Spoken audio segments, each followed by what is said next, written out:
Boa noite, eu sou o Rodrigo.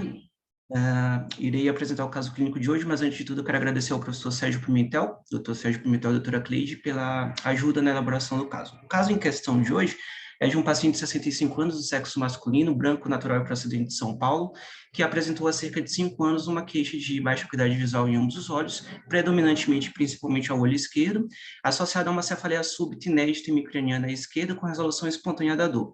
Ele referiu que, apesar da visão nunca ter sido boa desde aquele momento, há um ano, ele apresentou uma nova piora visual, com embaçamento visual súbito do olho esquerdo, associado a uma queixa de metamorfopsia, escotoma central, fotofobia e descromatopsia.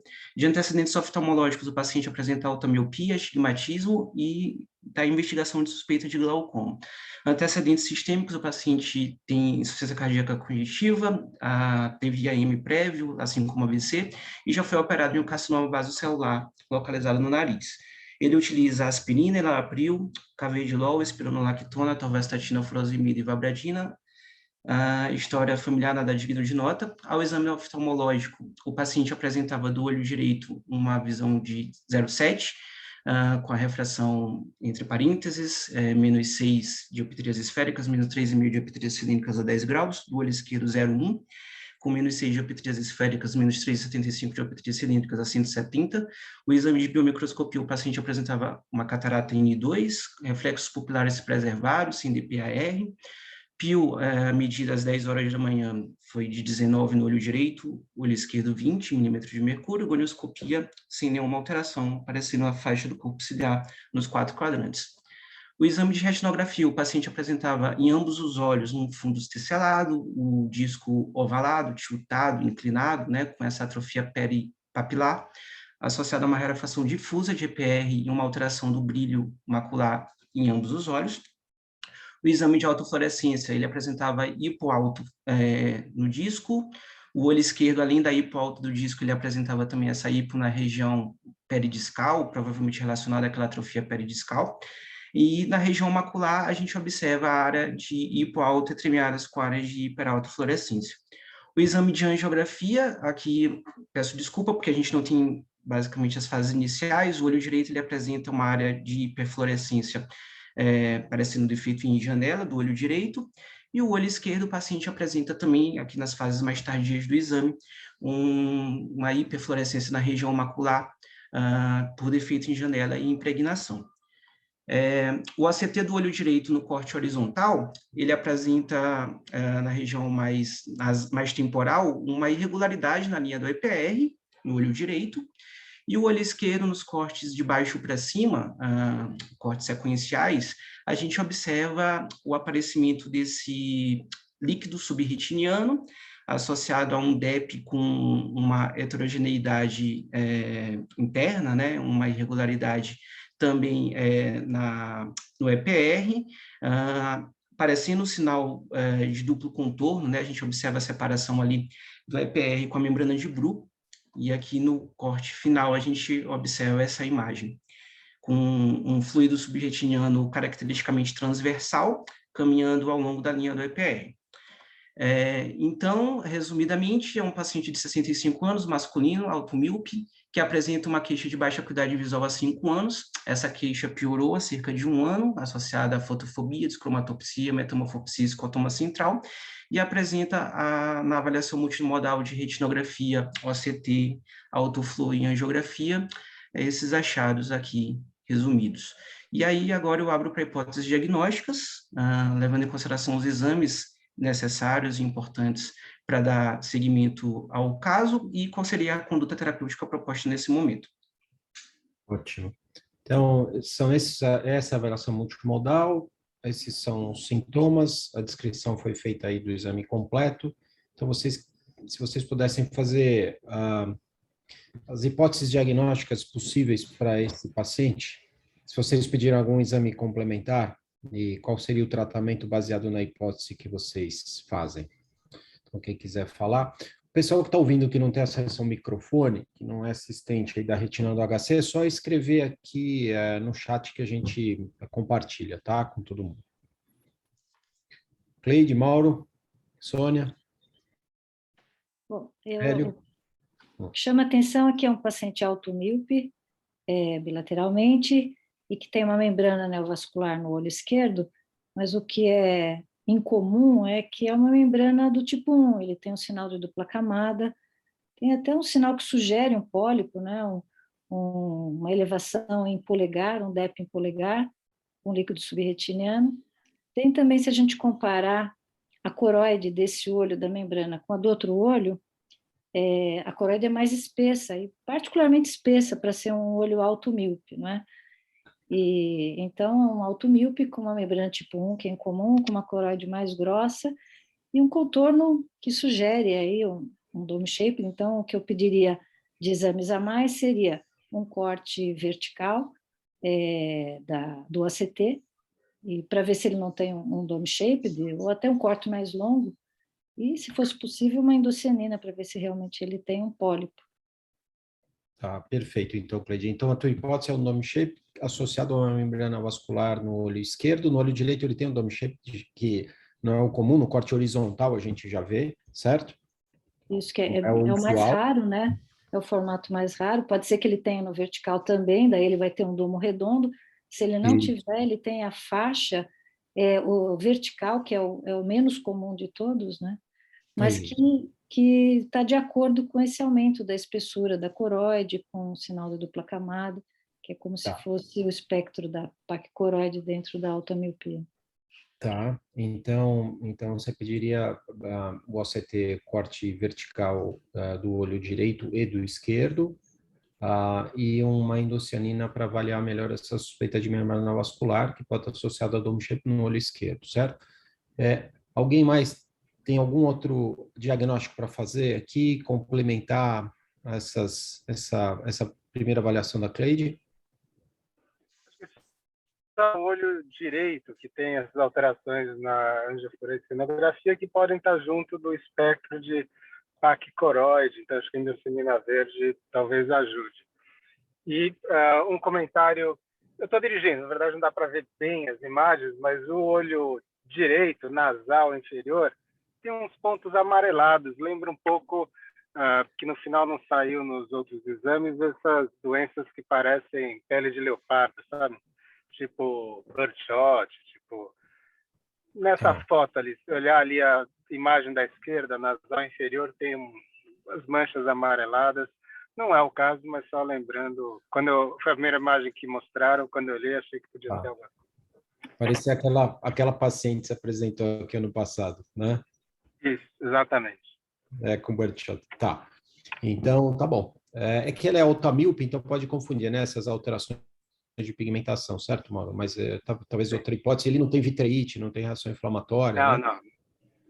Isso aí. Não tem edema macular, como a tua paciente tinha lá, então... Não, eu concordo bom. 100% com a Cleide, eu acho que é a mesma... Enfim, não tenho nada a acrescentar, a não ser o que eu falei em relação ao direito. Tá joia, tá bom. Sônia, algum comentário adicional? Hélio? Ou a gente pode continuar aqui? Então, vamos continuar. Então, vamos ver se você tem esses exames, Rodrigo. Isso. Continua.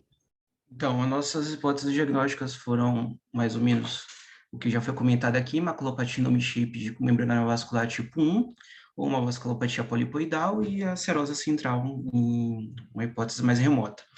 Então, a gente fez justamente os dois cortes, o corte vertical e o corte horizontal. A gente observa que no corte horizontal não aparece essa maculopatia em domo, e apenas mesmo no corte que já foi mostrado no exame anteriormente, isso também do olho direito, assim como também do olho esquerdo.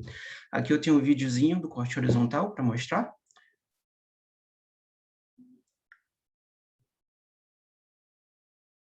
Vou passar de novo.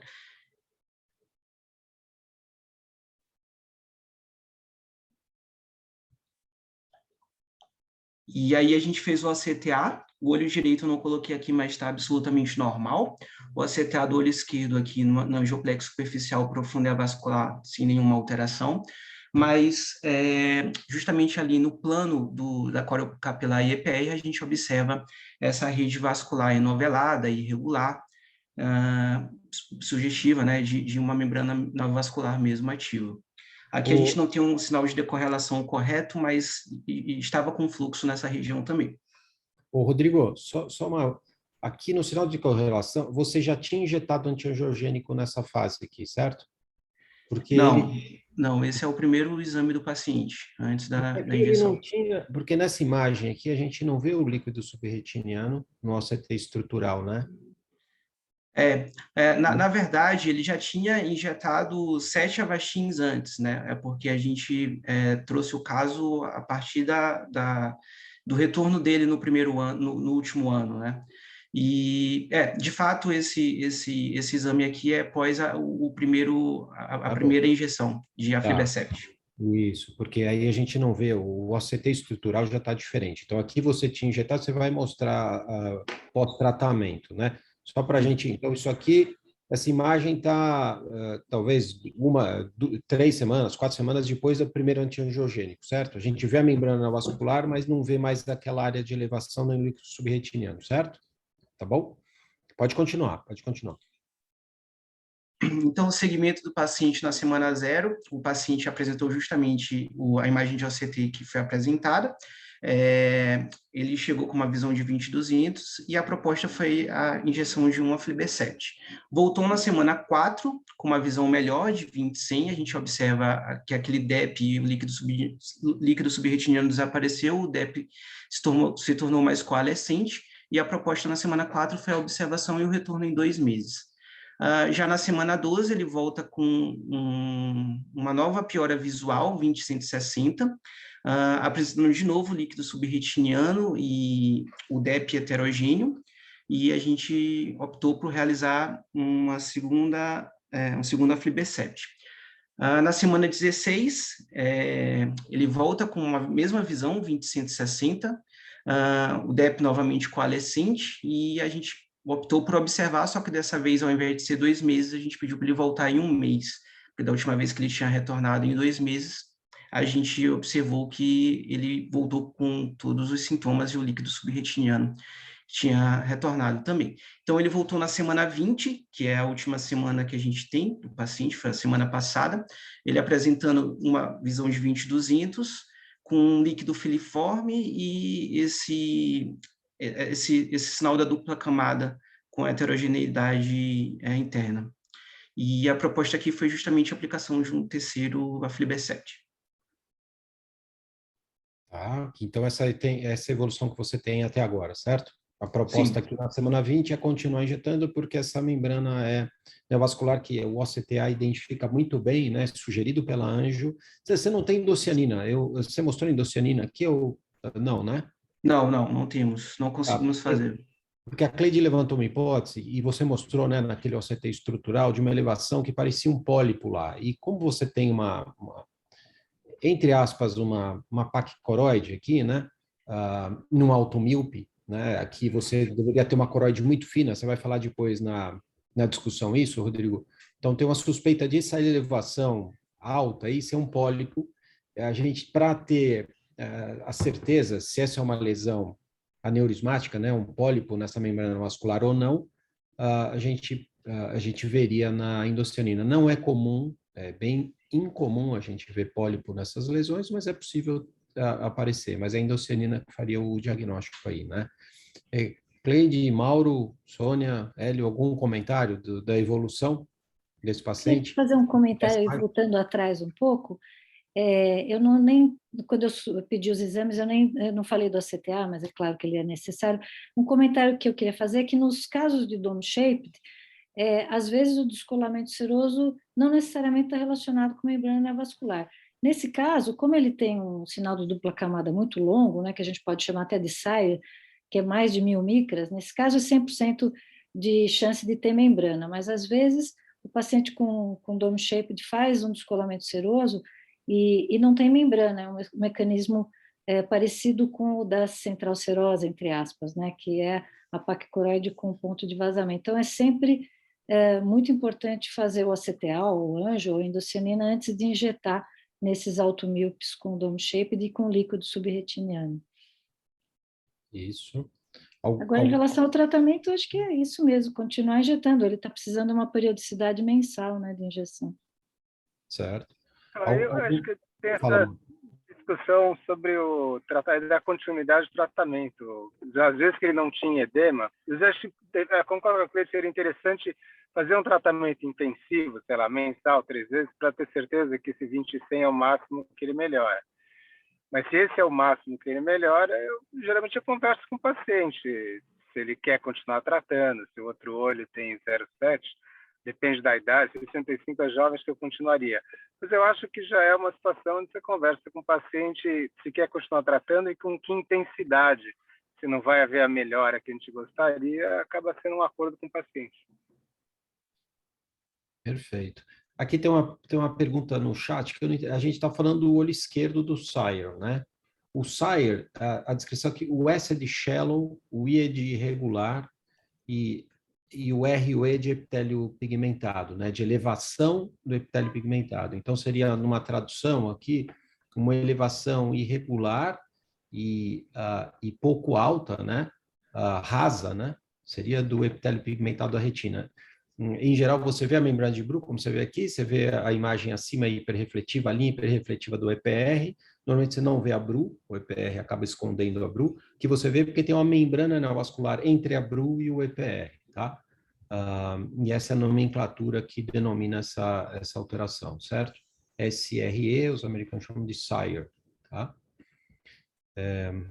Algum outro comentário aqui? A gente pode fazer a revisão. Então, a gente viu um caso de dome shape, num paciente automíope, né, com a membrana vascular associada. Às vezes você não tem membrana vascular associada ao dome shape. Então, em geral, 20% dos dome shapes, o Rodrigo vai fazer a revisão. Tenho achado Oi? Tem a coincidência do DVP ele começar, no momento, estar exatamente onde está o pólipo. Acho que não tem nenhuma correlação, mas é uma coincidência interessante. Certo. Tá Se bom. mostrar o ACT, vai ver que o DVP está exatamente onde está o pólipo. Tá. Então, Um comentário em relação ao tratamento. No estudo de tratamento de membranas neovasculares de míopes, né, que é o Radiance, eles compararam o ranibizumab com o PDT, e o ranibizumab foi muito melhor. Mas no grupo que tinha dome-shaped, também o ranibizumab foi melhor, mas o PDT foi muito melhor do que no restante das membranas miópicas, né? E isso fala a favor do papel que a coroide tem, a coroide mais espessadas tem nas membranas do dome shaped, comprovando uma hipótese, uma ideia de que o dome shaped é a pacicoroide dentro, entre aspas, né? Porque não existe esse nome, mas seria a pacicoroide dos altos míopes, dos pacientes que têm coroide fina, né? Outra hipótese, Cleide, é a esclera desses pacientes é espessa, né? Então, são dois mecanismos congestão, né? distintos. Você não conseguir drenar o líquido pela esclera, embora a vorticose desses pacientes está funcionando normal, então você pode drenar por lá, né? Então, esses dois mecanismos fisiopatológicos, né? Um é de uma coroide mais espessa centralmente localizada, então alterando o EPR, e com isso você tem a formação de fluido, certo? E a segunda é a esclera muito espessa no centro. É como se o olho quisesse emetropizar, então você faz o estafiloma maior ao lado do centro, ao lado da fóvea, né? Que aí é o mecanismo, entre aspas, do nanoftalmo, né? É espessamento da coroide, dificultando o retorno venoso e aumentando, então, dando uma congestão da coroide. Exatamente. E aí então, causando um descolamento seroso, que é como o do nanoftalmo. E o outro é da central serosa, né? Que também dá esse... Perfeito. É curioso, né? Porque é o mecanismo da nanoftalmo no olho grande. E localmente, né? Focalmente. Por isso que os dois mecanismos, não sei se explicam adequadamente. Talvez a gente tenha uma explicação mais adequada mais para frente, certo, Cleide? Nenhum dos dois explica completamente isso, né? Mas é o que você acha essas duas hipóteses, ou de um nanoftalmo curioso que a resposta ao PDT fala a favor desse mecanismo da central serosa, né? Do aumento da coroide primário e não da esclera primária. Mas o antiangiogênico funciona muito bem também, né? Não, sem dúvida, ele é melhor do que o PDT, mas o fato de que o PDT foi melhor nesse grupo do que no restante, nas membranas não de dome shape, né, nas membranas tipo 2, sugere que a coroide tem um papel aí na origem dessas membranas, a congestão da coroide. Né? Como o número de dome shape nesses casos, nesse estudo, não é tão grande, eu não sei se tem um viés aí de de análise estatística para você Pode ser. validar isso, entendeu? Pode Então, ser que não talvez... seja significativo. Então, não sei se a gente poderia afirmar isso com certeza, mas é uma hipótese, com certeza, Fred. Perfeito, perfeito. Se alguém quiser falar mais alguma coisa, fala pelo chat. Então, o Rodrigo fez uma revisão excepcional aqui, que é tão boa, mas é longa. Então, eu pedi para ele tentar fazer em 10 minutos isso aí, certo, Rodrigo? Manda ver. Beleza, professor. Então, vamos lá. Então, fazendo uma rápida introdução, a gente sabe que a miopia é uma parcela importante da população, acometendo, por exemplo, nos Estados Unidos, 25% da população, e na população asiática, principalmente no leste asiático, isso dobra, né? A gente chega a 50% dos casos, e existe uma prevalência igual entre homens e mulheres. Parece que está relacionado ao nível educacional, né? Que é uma anedota, né? A gente sabe que existe aquela história de que os míopes, eles faziam melhores trabalhos manuais, então, por seleção natural, eles são mais prevalentes na população asiática, né? Então, existem universidades lá no Japão, por exemplo, que 10% dos universitários têm miopia patológica. Então, graças a Deus, a nível global, a miopia patológica acomete apenas 2%, diferente da população asiática. E qual é a definição clássica da miopia patológica, né? A definição é quando a gente tem um grau maior do que 6, de equivalente esférico, menos 6, e um comprimento axial maior do que 26,5. Então, a gente sabe que existe um afilamento de esclera, um afilamento de coroide de tração da retina, com esse alongamento do olho, esse estiramento dos tecidos oculares, mas a gente sabe que essa definição não é uma definição estanque em si. Tem pacientes que têm esse comprimento axial acima de 26,5 ou um grau acima de 6 e não tem nenhuma alteração patológica, enquanto que tem pacientes que estão abaixo disso e tem várias alterações patológicas. O dome shaped mesmo, a gente sabe que acomete pacientes tanto míopes quanto hemétropes, né? Já tem casos relatados relacionados a isso. E eu trouxe justamente esse estudo, que é um estudo de 2018, é um estudo interessante porque, apesar de ele não ser prospectivo, é um estudo observacional, retrospectivo, de nível 3, que ele tenta estabelecer uma nova classificação desses pacientes com miopia patológica, porque antes a gente tinha aquela classificação de Avellino, e essa classificação de Avellino, ela não era um tanto quanto usada na prática, e esse estudo, ele fez, esse grupo, ele fez esse consenso em várias outras doenças retinianas e tenta trazer isso também para a questão da miopia. E o que ele observa no estudo? Então, aqui a gente observa que os pacientes que não têm nenhuma maculopatia, eles têm uma espessura de coroide muito maior do que aqueles pacientes que começam a apresentar algum grau de miopia patológica mais avançado e mais evidente. Então, por exemplo, no âmbito da membrana neovascular, que é o que a gente vai falar hoje, a gente percebe que as membranas neovasculares no paciente com miopia patológica e o dome shaped, apesar de não ser um estágio da miopia patológica, é um espectro da miopia patológica, como se fosse uma doença plus, a gente observa que a membrana neovascular só vai aparecer se a gente tiver um afinamento de coroide muito exacerbado. E aí a gente percebe que existe esse fundamento na miopia patológica, a questão do afinamento de coroide ser muito avançado. Então, a gente sabe que afinamento de coroide não é coisa boa. E aí o estudo traz justamente isso. A gente tenta estabelecer um novo consenso, ao invés de utilizar o consenso de fundo estelcelado, atrofia peripapilar, atrofia difusa, atrofia em placas, ele tenta trazer essa questão do afinamento de coroide para a gente estabelecer o segmento dos nossos pacientes. Então, ele percebeu que a atrofia acontece justamente na região nasal. Primeiro na região nasal, depois ela vai avançando para a região macular, e aí depois aparece os Laker cracks. Esse estudo é importante ressaltar que foi feito no Swept Source, que tem o FDI, né? Então ele consegue ver com alta definição e resolução essas camadas, ele consegue observar o defeito na membrana aqui de Bru, depois aparecem as membranas neovasculares e depois até as miopias patológicas tracionais. Então, só para resumir o que o estudo traz para a gente, afinamento de coroide, até certo ponto, a gente não tem miopia patológica. A partir de um cutoff nasal, que foi o que eu falei, de 56,5, a gente começa a ter justamente esses estágios de atrofia miópica. Um cutoff de 62 micra na região macular, a gente vai observar também que as alterações e os estágios de miopia patológica começam a aparecer. E quando a gente tem a formação dessa quebra na membrana de Bruch, que foi observada também no exame tomográfico, a gente passa a apresentar também as membranas neovasculares no contexto dos pacientes com miopia patológica. Então, se perguntarem, a partir de hoje, qual seria um novo consenso de miopia patológica, ao invés da gente utilizar 6 de grau e 26,5 de comprimento axial, a gente poderia muito bem utilizar nos nossos pacientes a questão do consenso tomográfico, no sentido da gente utilizar o cutoff de 56,5 e observar esse afinamento nasal, um afinamento coroido-retiniano nasal, de 62,000 na região macular, e observar, através do ACT, essas quebras na membrana de Bruch.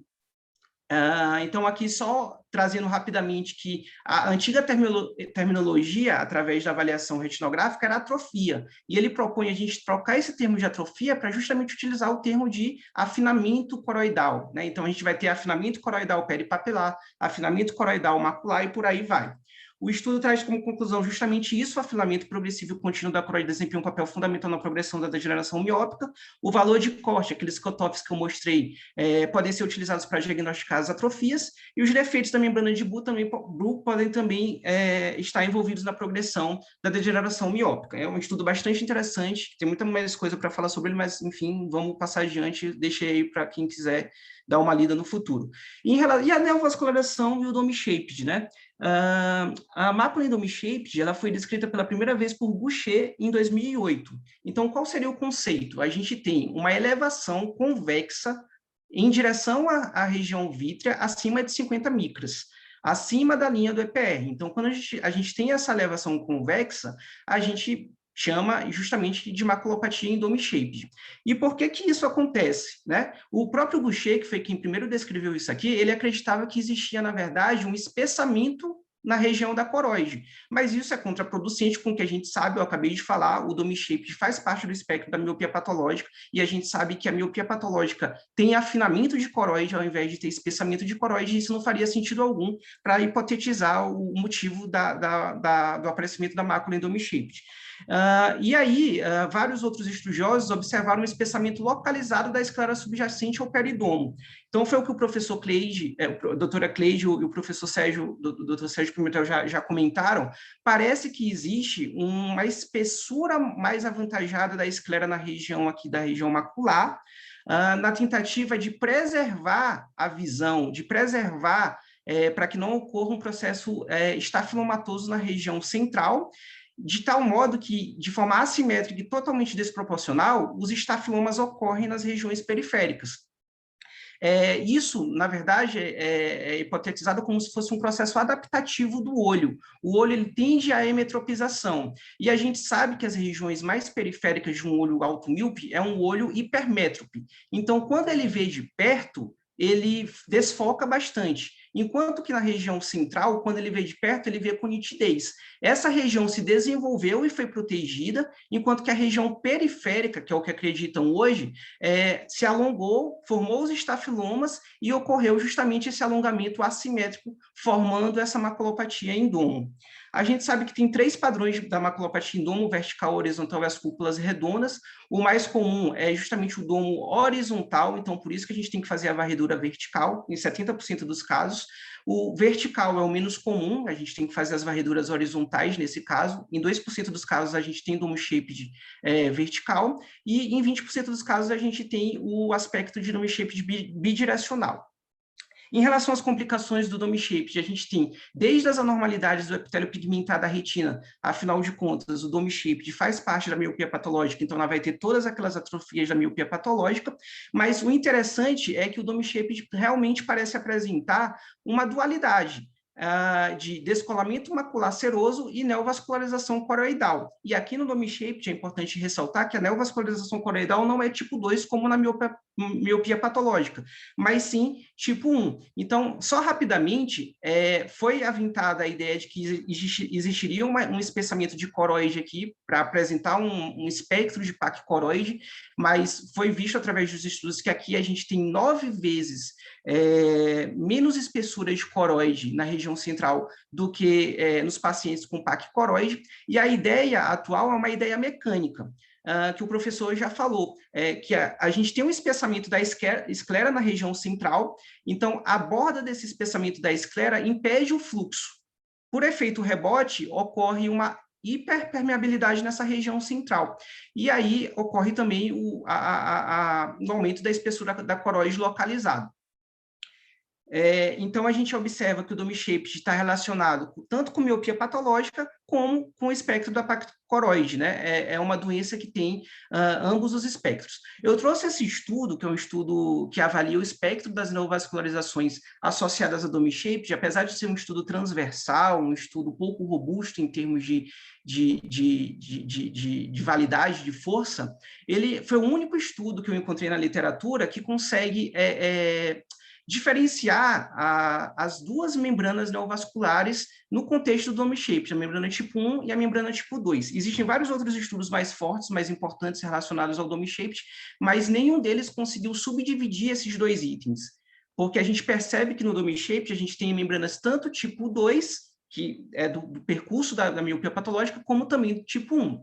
Então, esse estudo avaliou 144 olhos, dos quais 30 olhos apresentavam membrana vascular, então, a 20% dos casos bate com a literatura em geral.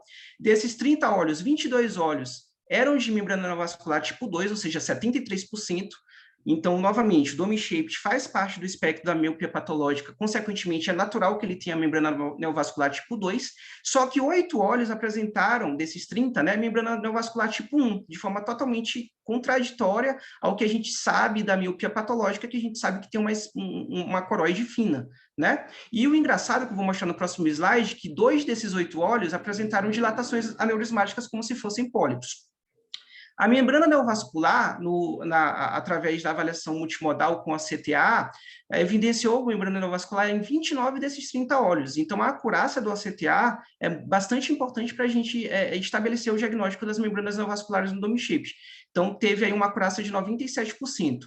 A endocianina, junto com a angiografia fluorescínica, conseguiu diagnosticar em 27 olhos. Então, também foi uma acurácia bastante interessante. E o que o estudo mostrou? Que a espessura da coroide subfoveal média é de 154 micras, então é uma espessura relativamente fina, porém, a espessura da coroide nos olhos com membrana neovascular e olhos sem membrana neovascular foram basicamente iguais, idênticas. Na verdade, bem parecidas, não foram estatisticamente significativas. Enquanto em uma a gente tem 103 micras, na outra a gente tem 178. Porém, a espessura da coroide, quando eles avaliaram os pacientes que tinham Dome Shaped de membrana tipo 2 e Dome Shaped de membrana tipo 1, a gente observa que aqui sim foi estatisticamente significativo. Enquanto nos pacientes com membrana tipo 2 existia uma média de 68 micras, nos pacientes com membrana tipo 1 existia realmente uma espessura mais avantajada da coroide na região central, levando em consideração justamente essa dualidade que a gente acabou de falar sobre miopia patológica e também um espectro de placa coroide nos pacientes com Dome Shaped. A conclusão do estudo, né? O Dome Shaped pode desenvolver as duas membranas. Se ele pode desenvolver as duas membranas, é importante a gente levar em consideração que os líquidos subretinianos secundários a Dome Shaped, a gente tem que sempre considerar uma membrana oculta, uma membrana que a gente tem que avaliar com avaliação multimodal, né? Tanto do ACTA quanto da endocianina, que podem apresentar boa acurácia no diagnóstico da membrana neovascular. E aqui vai um questionamento, né? Eu falei que esse estudo, ele demonstrou que 2 dos 8 olhos com membrana neovascular apresentaram dilatações aneurismáticas.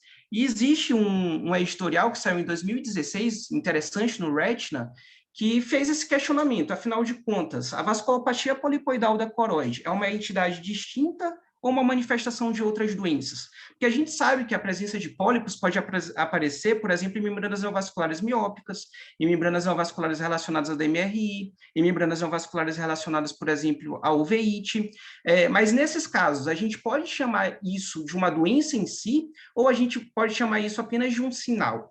E aí, esse editorial, ele busca justamente fazer essa diferenciação. As vasculopatias polipoidais da coroide, a gente só pode utilizar o termo de entidade, de doença, quando ela tiver o espectro de placa coroide, ou seja, uma situação de hipercoagulabilidade, de uma espessura de coroide mais avantajada e de placa e vasos, né? Qualquer outra situação em que a gente tenha a presença de pólipos porém a gente não está diante de um espectro de PAC coroide, a gente tende a chamar, o termo mais adequado seria neovascularização polipoidal da coroide. Isso é interessante porque quando a gente for fazer clinical trials, fizer estudos, a gente tem que separar o que seria a vasculopatia e incluir esses pacientes se a gente estiver falando de um estudo de vasculopatia polipoidal, mas a gente não pode incluir esses outros casos da apresentação de pólipos em outras doenças. E aí, o caso que o estudo demonstra da apresentação de pólipo é justamente esse daqui. Então, a gente tem uma mácula endome-shaped, e na avaliação multimodal, ele observou que existe a presença de pólipos na endocianina, pólipos no anfácido ACT, pólipos no anfácido ACTA, um caso bem parecido com o nosso. Talvez se a gente fizesse a endocianina e a gente, enfim, vai completar a avaliação multimodal com a endocianina, a gente encontre justamente essa situação aqui. Para finalizar, e o tratamento do DOMI-SHAPED? A gente sabe que o DOMI-SHAPED faz parte do espectro da miopia patológica. Será que o tratamento seria exatamente igual ao que a gente já costumeiramente faz nas membranas neovasculares tipo 2 das miopias patológicas? E aí o estudo Radiance, foi feita uma análise pós-hoc desse estudo, logo depois que o estudo Radiance saiu, que é um estudo feito para ranibizumab, nas membranas neovasculares dos pacientes com DOMI-SHAPED, e o que ele observou, essa avaliação pós-hoc? Que olhos com membrana neovascular e DOMI-SHAPED, ou seja, foram 38 olhos, e olhos com membrana neovascular e sem DOMI-SHAPED, 183 olhos, apresentaram ao final, tanto de 3 meses quanto de 12 meses, um ganho de letras bem similar, fazendo justamente o tratamento com o ranibizumab. E o número médio de injeções foi semelhante também em ambos os grupos. Os com DOMI-SHAPED foi 3,9 e os sem DOMI-SHAPED foi 3,7. Então, a gente percebe que a maculopatia indomo não altera a resposta anti-VEGF em pacientes míopes. E o tratamento, uma coisa curiosa que a professora Cleide já comentou, é que, beleza, eles responderam bem melhor ao ranibizumab, mas os olhos com DOMI-SHAPED, quando comparados aos olhos sem DOMI-SHAPED, em relação à resposta com PDT, os olhos com DOMI-SHAPED obtiveram uma resposta muito melhor do que aqueles olhos sem DOMI-SHAPED, o que pode estar relacionado justamente a essa dualidade de ser uma miopia patológica associada a um espectro de PAC coroide. Vários outros estudos validaram essa ideia, então já saiu o estudo de 2017, um estudo recente que vai sair agora no Retina de junho, também validou a ideia que é basicamente o mesmo tratamento. Muito obrigado. Ótimo, Rodrigo. Excelente a revisão. Se puder descompartilhar a tela, se tiver algum comentário que queiram fazer depois, é só colocar no chat, a gente comenta depois, tá? Então, parabéns, viu, Rodrigo? Tá ótimo, tá? Só precisa fazer mais curtinha a tua revisão. Mas excelente, parabéns. E agora o Léo vai mostrar a imagem da semana, tá? Então, o Léo, assim que o Leonardo é fellow de primeiro ano, ele vai, então, quando você tiver disponível aí, tá tudo em ordem? Já tá? Isso, a tela já estava cheia. Não, é que eu tava sem microfone. Só deixa eu tirar esse negócio da minha frente aqui. Aqui. Isso, pode ir. Beleza. Bom, então vamos fazer a imagem da semana. Esse eu prometo que vai ser mais curtinho. Como o professor Sérgio falou, eu sou fellow de retina neuroftalmo aqui do HC. Eu queria agradecer ao Dr. Sérgio, então, pela orientação nessa nossa imagem da semana, que é a imagem da casa, inclusive, tá? Então, aqui, homem de 53 anos, ele tem uma história de perda visual no olho direito há 2 anos. Ele falou que naquela época ele ficou com a visão um pouco ruim nesse olho direito e recuperou essa visão parcialmente, de forma espontânea, tá? Não foi uma recuperação total, foi uma recuperação parcial, mas ele disse que esteve estável no período. E agora, 2 anos e pouquinho depois, ele voltou para a gente com essa imagem do olho direito, dizendo que não está enxergando bem tanto do olho direito, mas agora o olho esquerdo começou a ficar um pouco ruim também. Então, com essa primeira imagem, o que aconteceu com esse paciente há 2 anos atrás, se vocês fazem alguma ideia, que história que ele deve ter trazido naquele período e quais os possíveis diagnósticos diferenciais que a gente pode abrir. Claro que a gente vai trazer algumas imagens a mais, mas no início é isso. Tá, então o Léo está fazendo um desafio aqui, olha, você tem esse fundo de olho, essa história, né, de perda visual nesse olho há 2 anos, com uma recuperação espontânea, e com essa imagem, com essa lesão oblíqua aí passando ao lado da fóvea, na região nasal inferior da fóvea, tá? Alguém faz alguma hipótese para o que tem acontecido aqui? E qual a Trauma? relação que ele tem para o outro olho? Fala, Cleide. Trauma? Tem história de trauma? Então, trauma seria uma hipótese, né? Mas a imagem de Não uma é ruptura curvo, de né? coroide não é exatamente essa, certo? É. A imagem da ruptura de coroide, ela fica curvilínea justamente com o nervo óptico, né? Ela faz a mesma curvatura do nervo, mais ou menos, né? E aqui não, você vê uma imagem vertical. Mas tudo bem, trauma ele não tem, mas seria um diagnóstico diferencial, então. Uma corioretinopatia traumática, embora ele não tenha história, tá, Cleide? Além de trauma, alguma outra hipótese aqui? Olha, ele perdeu visão nesse olho, mas recuperou e ficou com essa lesão. E agora o outro olho, que a gente vai mostrar depois, também está com alguns sintomas. Depois a gente vai mostrar a avaliação multimodal e ficar bem mais claro o diagnóstico. Mas com essa imagem, alguém eu acho que tem Posso pelo trazer menos... aquela historinha um pouquinho mais completa mais para frente Então, agora olha, também. o Yuri Castro falou de descolamento de retina. Então, é possível um paciente, o Yuri está correto, ter um descolamento de retina, eventualmente uma ruptura pequena, a ruptura tem um fechamento espontâneo, que não é muito comum, mas deixar uma linha de demarcação e ficar essa imagem aqui na fóvea, como se fosse uma linha de demarcação de um descolamento antigo com uma reabsorção progressiva. Normalmente a gente vê várias linhas de demarcação até chegar na fóvea, mas uma hipótese seria essa, um descolamento de retina regmatogênico, formando uma linha de demarcação na região foveal, certo? Então, o Yuri sugeriu isso e entra dentro do diagnóstico diferencial como o trauma que a Cleide sugeriu. Alguma outra hipótese aqui? Mas nenhuma dessas duas é o que esse paciente tem, tá? Isso que é o interessante que o Léo trouxe para discutir aqui. Léo, você quer avançar um pouquinho mais, então? Então, em 2019, esse homem de 53 anos, ele teve uma queixa de perda que foi lentamente progressiva no campo visual superior em olho direito, e no pronto-socorro, então, foi diagnosticado com descolamento de retina regmatogênico, uma mácula parcialmente on, e a ruptura não foi identificada no momento do exame. Então, naquele período foi indicada uma internação e foi proposta uma vitrectomia posterior nesse olho direito dele. Por motivos burocráticos, durante a internação, que levou alguns dias até a cirurgia, o paciente muito ansioso, não quis esperar, falou que a visão estava ok, precisava resolver alguns problemas e acabou evadindo do pronto-socorro. Então, ele ficou todo esse período aí de 2 anos sumido, a princípio com esse descolamento de retina, tá? E retornou agora justamente com essas duas imagens aí, com essa descolamento, essa retina reaplicada e com algumas alterações nos 2 fundos de olho aí. Então, olha, então a gente tem até um desenho de um descolamento que afetou a região inferior desse paciente.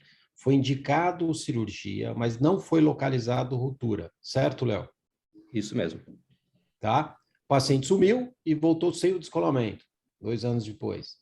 Pode ter tido uma ruptura pequena e fechado espontaneamente? Não é comum. O inverso é o, né? Ele poderia voltar com descolamento total, PVR, e esse olho perdido, mas não foi o que aconteceu. Então, deve ter acontecido alguma outra coisa diferente aqui. Alguém pensa em alguma coisa, alguma outra hipótese aqui? Ou a gente continua aqui? Ninguém? Então, Léo, vamos ver. Então, eu acho que nos próximos 3 slides vai ficar mais fácil aí, tá? O OCT agora desse período, eu vou passar para vocês, bem naquela região da lesão, certo? O olho esquerdo que também apresenta algumas alterações. E vou mostrar mais uma imagem agora, que é justamente a autofluorescência desse paciente atualmente. Então, acho que, se quiserem discutir... Então, essa imagem de autofluorescência é típica do quê? Central serosa crônica. Central serosa crônica, Cleide. E agora, explica Agora a aquela central serosa. fibrose subretiniana, quando eu vi, falei, o Yuri está certo, teve um descolamento que reabsorveu. Mas com a fibrose na central serosa crônica, se ele tivesse uma membrana, mas não parece. Não, ele não teve membrana. Não Tem teve uma outra membrana. coisa que acontece raramente central serosa e que pode deixar essa imagem. Talvez aquele material fibrinoso do descolamento que compactou e ficou... Então, Em geral, isso forma fibrina, mas tem uma condição, Cleide, que é raro, que pode formar fibrina e que simula um descolamento de retina em central serosa. Que é mais comum os pacientes estão usando corticoide, às vezes grávida pode ter isso. Sim, mas a central serosa bolhosa, né? Bolhosa. É uma central serosa bolhosa, certo? Concorda? Tá? Então, central serosa bolhosa, às vezes, é tão grande que simula um descolamento de retina reguematogênico. Foi o que esse paciente teve. A hipótese dele é para operar, não ia encontrar nada, não ia encontrar ruptura e não iam conseguir drenar o líquido subretiniano, certo? E, na verdade, o que ele tinha é uma central serosa. Concorda, Cleide? Sim, E como ele o tem imagem no olho oposto. No olho oposto ele que eu tem acho uma estranho é essa fibrose, então é por fibrina, provavelmente. fibrina, por fibrina que se Fibrina, deposita né? nesses descolamentos bolhosos. Tá? E no olho esquerdo, para quem não está acostumado a ver central serosa, você tem toda essa alteração de hiperautofluorescência com pontos de hipoalto, com uma calha indo até a região inferior, tá? É um descolamento seroso crônico que forma essas alterações, né?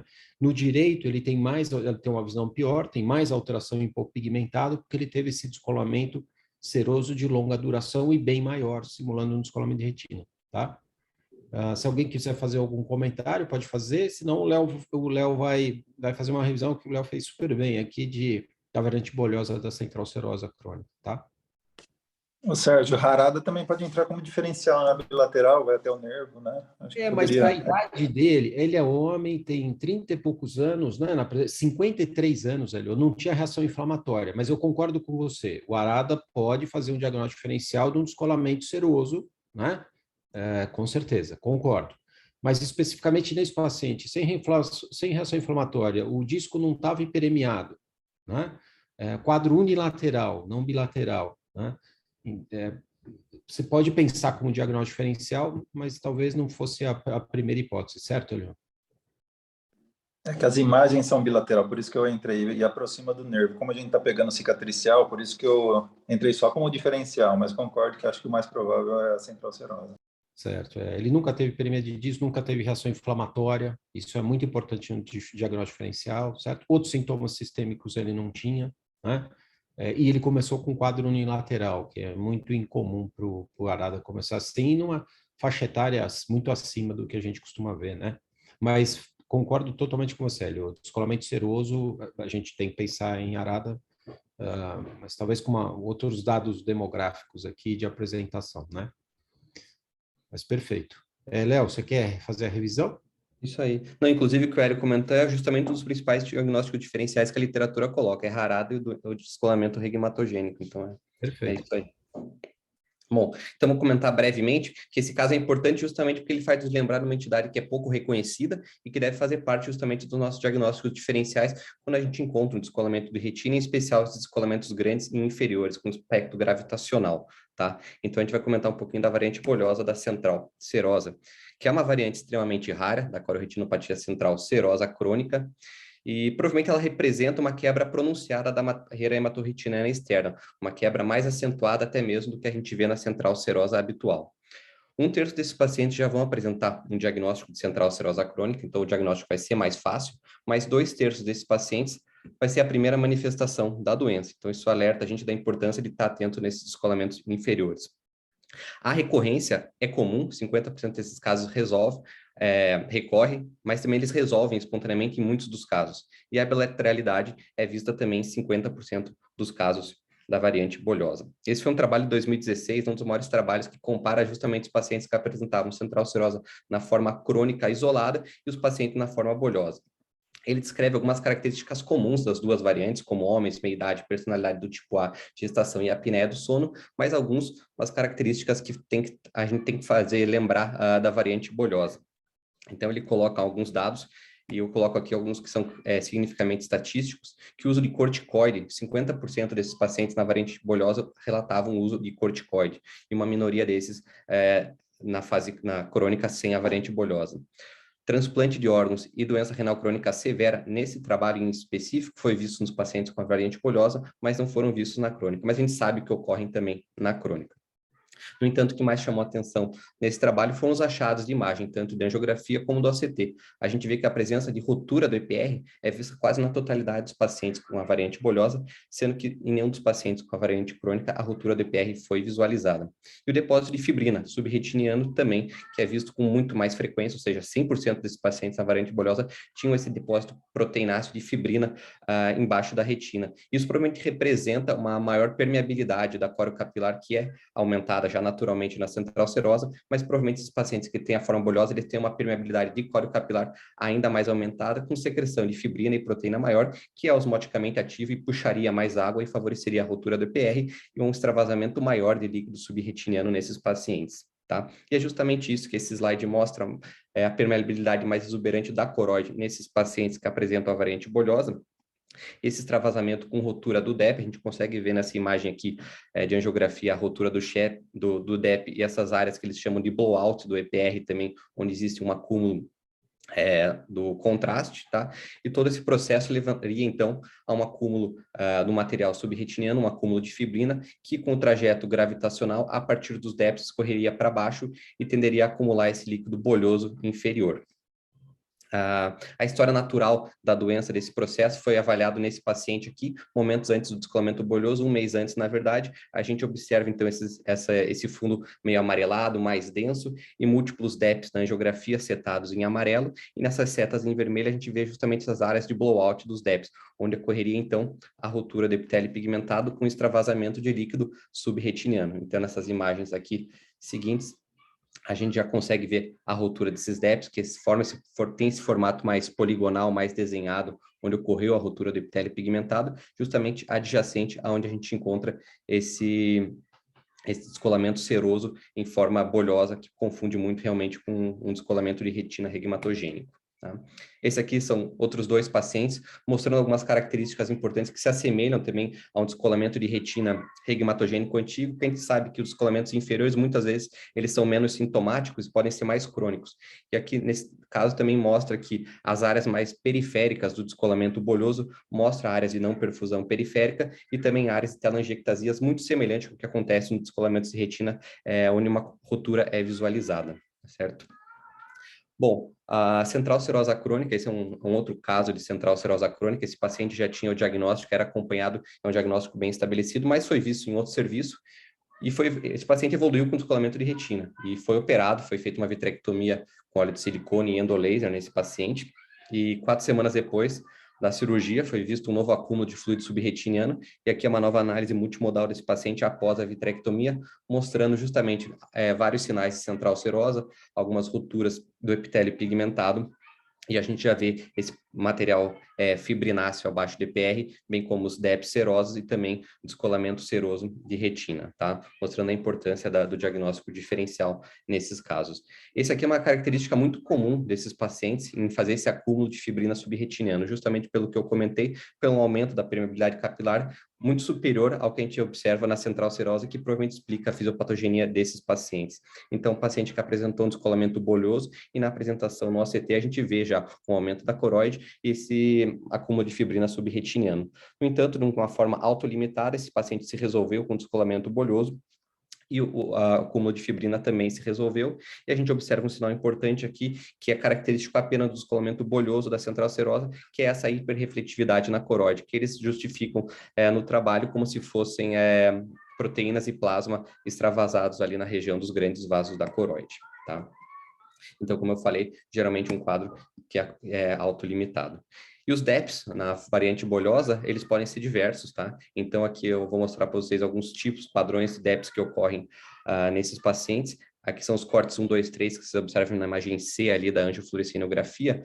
A seta amarela na imagem 1, a gente vê que é um DEP hiporrefletivo, um DEP seroso clássico da central serosa, e na imagem 2 a gente já vê um DEP hiperrefletivo que não costuma ocorrer na central serosa comum, mas sim nessa variante bolhosa, tá? E na imagem 3, o descolamento seroso já bem evidenciado com material fibrináceo.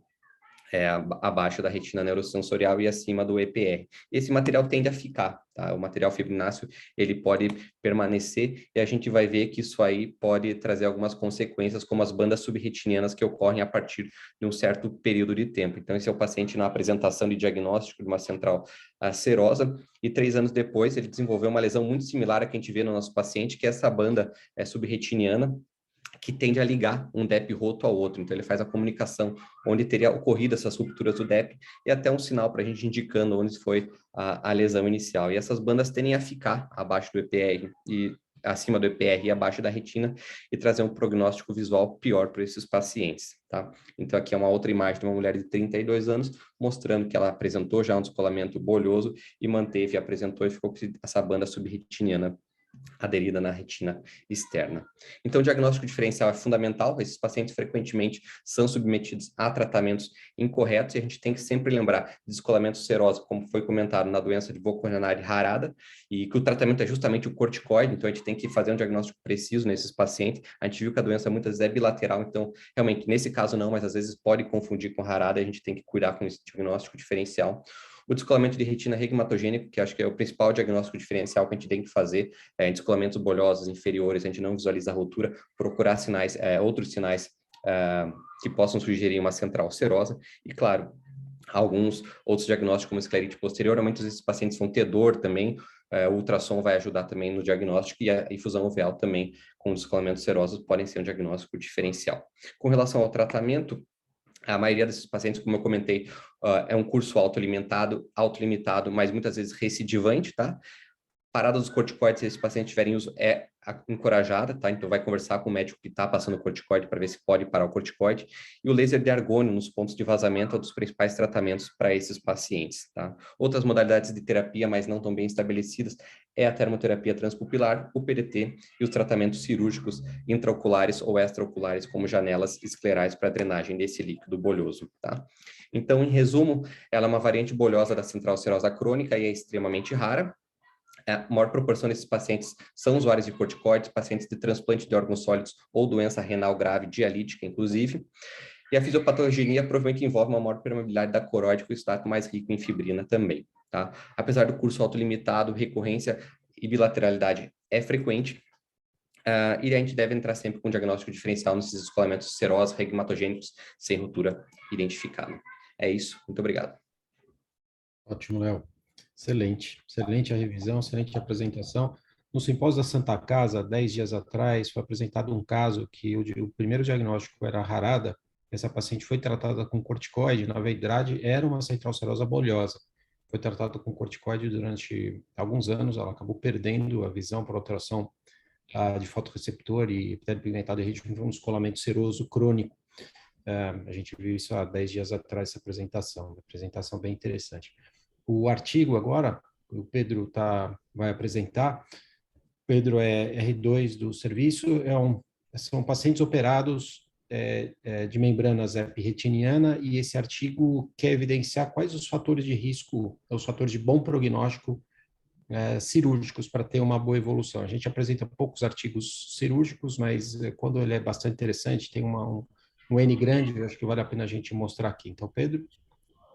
Boa noite, gostaria de agradecer ao professor Sérgio. Vou apresentar o artigo da semana. Meu nome é Pedro Henrique Oliveira Ribeiro, sou residente do 2º ano aqui do serviço. O nosso artigo essa semana, em tradução livre, é o seguinte: é o artigo que analisa os biomarcadores de desfecho de acuidade visual presentes na tomografia de coerência óptica em 322 olhos, submetidos à vitrectomia via pars plana em olhos com membrana retiniana idiopática. É um artigo que foi publicado agora no ano de 2022, na revista Oftalmology de Retina. As membranas retinianas, né, elas são os principais tipos de proliferação fibrocelular na interface vitro-retiniana, muito prevalentes aí na prática, tanto do oftalmologista geral quanto do retinólogo. Tem uma fisiopatologia incerta, com algumas hipóteses de proliferação de halócitos ali por defeito na membrana limitante interna, e o tratamento padrão ouro é a vitrectomia via pars plana com peeling da membrana ali, né? Esse estudo, ele foi realizado, né, nos Estados Unidos, no Wills Eye, em Filadélfia. Ele foi uma série de casos retrospectiva que englobou casos de 2 anos. Ela englobou todos os casos do serviço ali de forma consecutiva. Foram incluídos no estudo 322 olhos que foram submetidos à vitrectomia via pars plana com peeling de membrana. Foram excluídos pacientes que tinham já realizado outras cirurgias oftalmológicas, exceto a faco não complicada, ou que tinham algum outro tipo de patologia retiniana, descolamento de retina, ou algum outro tipo de patologia retiniana. As cirurgias, elas foram padronizadas, todas as cirurgias, elas foram realizadas no serviço, ou com o Constellation da Alcon, com o Stellaris da Bausch Lomb, e foram alguns detalhes padronizados, como, por exemplo, o uso da indocianina verde como corante vital para corar a membrana, uma coisa que a gente, às vezes, não usa tanto aqui no nosso país. Os desfechos avaliados no estudo foram, primariamente, a avaliação da acuidade visual em 6 meses e ao fim do segmento, e o desfecho secundário foi a associação dessa acuidade visual com a idade do paciente submetido ao procedimento cirúrgico e alterações estruturais do OCT com a acuidade visual. Foram realizadas tais medições na visita pré-operatória do paciente, na visita de 6 meses e no fim do segmento, que variou aí de alguns pacientes entre 1 ano e 2 anos. Após essa avaliação, né, em todas essas consultas que eu citei, foram classificadas as membranas epretinianas, conforme eu vou mostrar ali na frente, e foram avaliados por 2 examinadores de forma mascarada os resultados, principalmente 2 alterações que eu vou mostrar um pouco mais à frente, que são as alterações microcistoides internas e a disrupção da zona elipsoide. A classificação das membranas epretinianas, ela levou em consideração a presença de camada ectópica interna na fóvea. Então, foi a classificação de Govetto, que ela é utilizada desde 2017, e aqui podemos observar, do lado que tem a letra A aqui, o estágio pré-cirúrgico. O estágio número 1, em que não há perda da depressão foveal e a camada nuclear externa, ela ainda tem contato com o vítreo. Na 2, temos a perda da depressão foveal e temos ainda o contato da nuclear externa com o vítreo. Na 3, já temos essa presença da camada ectópica ali na fóvea, ou seja, a nuclear externa não tem contato com o vítreo, mas ainda podemos observar uma certa organização da retina. E na imagem 4, nós podemos observar uma desorganização completa aí das camadas retinianas e a presença dessa camada ectópica. Do lado B aqui, podemos observar o resultado pós-cirúrgico aí dessas membranas. Já antecipando um resultado aqui do estudo, podemos verificar que houve uma melhora da acuidade visual em todos os grupos submetidos à vitrectomia com peeling de membrana. As alterações microcistoides internas, nós podemos observar aqui, por exemplo, na letra G, né? Elas foram avaliadas no estudo, e aqui é uma imagem de um ACT normal para mostrar a região da zona elipsoide ali, que foi alterada, né? Que eles avaliaram ali. Partindo disso, nós podemos analisar os resultados e, a partir disso, verificar quais foram os fatores prognósticos para um bom sucesso cirúrgico das membranas idiopáticas, epretinianas idiopáticas. As membranas secundárias a outras condições, conforme eu já expliquei, elas foram retiradas do estudo. Primeiro ponto que eu gostaria de frisar é que o número de pacientes em estágios mais avançados aí da classificação foi maior, provavelmente por conta da indicação cirúrgica ser mais realizada em pacientes em estágios mais avançados da patologia. Então, dentro desses 322 olhos, no estágio 3 tivemos 188 olhos incluídos e no estágio 4 tivemos 75 olhos incluídos, sendo que foram analisados a idade, a espessura foveal, a espessura dessa camada ectópica foveal que eu citei e aqueles outros parâmetros que eu já tinha relatado antes, bem como também sintomatologia, tempo da doença. Os parâmetros mais interessantes que o estudo mostrou como fatores de pior prognóstico foi a presença da zona elipsoide, da disrupção da zona elipsoide e a presença das alterações microcistoides internas. Ele observou que em pacientes que estavam elencados no mesmo estágio das membranas epretinianas, houve uma pior acuidade visual naqueles pacientes que apresentavam tais alterações em relação a outros pacientes que não apresentavam tais alterações. Um ponto interessante também do estudo é que ele não mostrou correlação entre a espessura da fóvea e da camada foveal ali ectópica com o prognóstico para o resultado cirúrgico das membranas epretinianas. Alguns outros estudos demonstraram uma correlação de pior prognóstico quanto maior fosse a espessura aí dessa camada foveal e da camada ectópica interna. Mas esse estudo, que é um estudo que tem um N bastante importante, não demonstrou isso. Aqui também nós podemos observar, né, os resultados comparando os dois grupos e observando também que, à medida que foi passando o tempo de tratamento, foi melhorando a acuidade visual dos pacientes. Então, na primeira visita pré-operatória, a acuidade visual média dos pacientes ela era 20/61. Na visita de 6 meses, era 20/51. E após o final do tratamento, a acuidade visual média dos pacientes ela foi de 20/41. Isso é uma coisa bastante interessante aí dentro do estudo, que ele mostra uma evolução com o passar do tempo aí na visão final dos pacientes submetidos à vitrectomia com peeling de membrana. Um ponto também importante é a acuidade visual, no estágio 1, ela não teve uma melhora estatisticamente significativa, mas nos outros estágios, nós obtivemos uma melhora estatisticamente significativa da acuidade visual pós-operatória.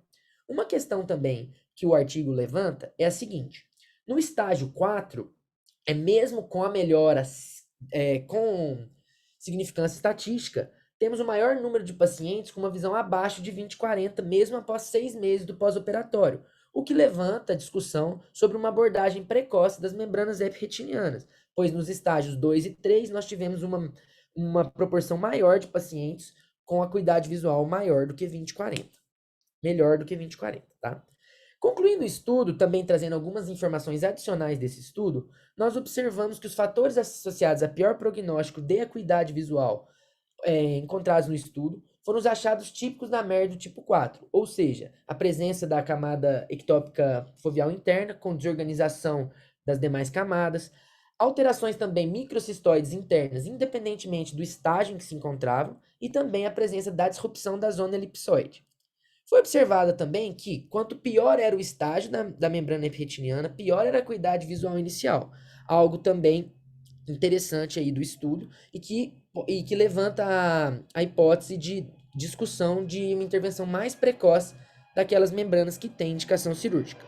Um ponto também que eu citei interessante, mas que em outros estudos não foram observados, foi a presença, né, e a espessura da camada foveal ectópica interna como um fator prognóstico de piora da acuidade visual para pacientes submetidos ao peeling de membrana junto com a vitrectomia. Nesse estudo, ele não demonstrou uma correlação estatística entre esses dados. E também observamos que, por mais que os pacientes acima de 80 anos tivessem estágios inferiores da doença, eles apresentavam piora da acuidade visual final e maior número também das alterações microcistoides internas. Um ponto interessante para a nossa discussão é entender quais são os pontos positivos desse artigo e quais são as limitações desse artigo para que nós possamos trazer isso para a nossa prática aí, né, dos cirurgiões de retina. Então, o ponto forte desse artigo, um artigo que tem um N cirúrgico muito grande, 322 olhos, que tem uma padronização cirúrgica interessante, né, que foram em um mesmo centro, com aparelhos similares, com técnica padronizada dentro do possível, e um estudo que também foi realizado aí de forma mascarada pelos examinadores. Mas também, como todo estudo, ele apresenta algumas limitações que também devem ser comentadas aqui para que a gente possa melhorar a avaliação deles. A primeira questão que é comentada é que o estudo não apresenta um grupo controle. O fato de não ter um grupo controle, por mais que seja difícil em estudos cirúrgicos ter um grupo controle adequado, isso também limita a avaliação. Outro fato é de ser uma série retrospectiva, né, que também a gente não tem tanto controle sobre os dados do que uma questão prospectiva, algo também importante. Outra questão interessante que ele comenta é a exclusão de membranas epretinianas secundárias e também o fato de que 27 desses 322 olhos ainda necessitava de uma cirurgia de catarata, pois a catarata era responsável por uma baixa acuidade visual. Ele comenta de forma separada tais números, mas também influencia no resultado final. Então, portanto, é um artigo interessante que possibilita trazer o OCT como um fator prognóstico para o resultado das membranas do resultado cirúrgico das membranas epretinianas e fomentar também a discussão de quando é o momento ideal para intervir para que a gente possa ter uma acuidade visual melhor e os resultados cirúrgicos mais adequados. E também outra limitação do estudo é que ele não leva em conta outros sintomas que a membrana epretiniana causa, como metamorfopsia, que ele também comenta, mas como não é um parâmetro tão objetivo, ele prefere focar na acuidade visual. Gostaria de agradecer ao professor Sérgio novamente, a todos aqui, Deixo o contato para caso alguém tenha algum comentário. E a minha cidade natal aí, que eu sempre falo, Alfenas, Minas Gerais, que eu estou representando, e agradecer a todos, todo mundo que esteve presente aí. Obrigado. Ótimo, Pedro. Excelente a tua revisão aí, tá? E a tua cidade é muito bonita. Foto ótimo, não ofendas. Obrigado, professor. E parabéns, Pedro. Qualquer dúvida a gente coloca no chat aqui, qualquer esclarecimento maior, também o Pedro deixou o contato dele, né? Agora, para a gente finalizar, o Thiago vai apresentar, o Thiago, então, fellow de segundo ano cirúrgico, foi preceptor ano passado e vai apresentar o caso cirúrgico. Então, Thiago? Boa noite, professor. Está me ouvindo bem? Estou ouvindo bem, só precisa ampliar a tela aí. Não entrou. Deixa eu colocar aqui de novo, então, porque aconteceu de novo de não... Vamos ver se agora vai. Foi agora? Foi, tá ótimo. Ótimo. Então, boa noite a todos. Meu nome é Thiago. Sou fellow aqui do segundo ano, como o Sérgio falou. Gostaria de agradecer ao Dr. Fábio Marinho que me auxiliou nessa cirurgia. Um caso meio não muito habitual, mas eu achei interessante para trazer a discussão. Então, um paciente masculino de 60 anos tinha um antecedente de hipertensão e diabetes independente. Era um paciente que já tinha tido descolamento nos 2 olhos, sendo que o olho direito, felizmente, ele evoluiu com visão de SPL. E no olho esquerdo, ele tinha tido um DR há 10 anos que tinha evoluído com glaucoma secundário. A acuidade visual inicial era de SPL 0,3, né? Ele fez essas vitrectomias aqui no HC e depois ele acabou tendo que retornar para o interior, mas só para ficar mais claro, eu transformei em forma gráfica aqui para entender um pouco melhor a história, né? Então, inicialmente, fora do HC, ele tinha feito uma FACO, que a lente tinha ficado no sulco por uma RCP, tinha tido descolamento no direito, que acabou não evoluindo muito bem, apesar da cirurgia, e no esquerdo, em 2012, foi feita a vitrectomia com óleo, uma vitrectomia primária, não foi associado faixa, enfim, eu tinha ficado com óleo. Esse paciente depois ele retornou para o interior, lá de Piauí, de onde ele era, e já estava tratando de um glaucoma secundário aí à vitrectomia. E só que em 2021 ele apresentou um aumento refratário dessa pressão ao uso de hipotensores tópicos e acetazolamida. E na situação que ele se encontrava lá no interior do Piauí, ele não tinha, a única coisa que poderiam fazer, né, seria uma trabeculectomia. A gente sabe que, né, em pacientes pós-vitrectomia, mas com óleo, assim, às vezes não é tão fácil e a gente tem algumas complicações, mas foi o que foi possível na situação, já que não tinha possibilidade de fazer retirada de óleo, nem colocar uma prótese antiglaucomatose.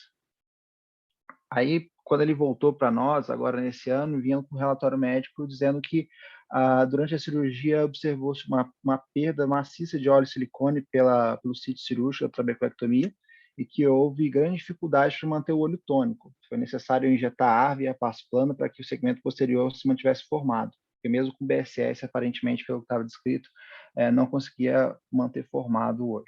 E foi feito um implante, um PET escleral sobre o sítio da trabeculectomia para conseguir fechar. Então, enfim, evoluiu de uma forma que manteve a pressão intraocular elevada, né? Afinal de contas, a trabeculectomia não foi realizada de uma forma adequada. E, além disso, observou-se uma coisa que eu queria até comentar aqui com vocês, para perguntar se alguém conseguia matar pelo fundo de olho. Essa baixa acuidade visual de 0,3 foi para conta-dedos a 2 metros. Então, aqui, quando ele voltou, esse aqui era o fundo de olho.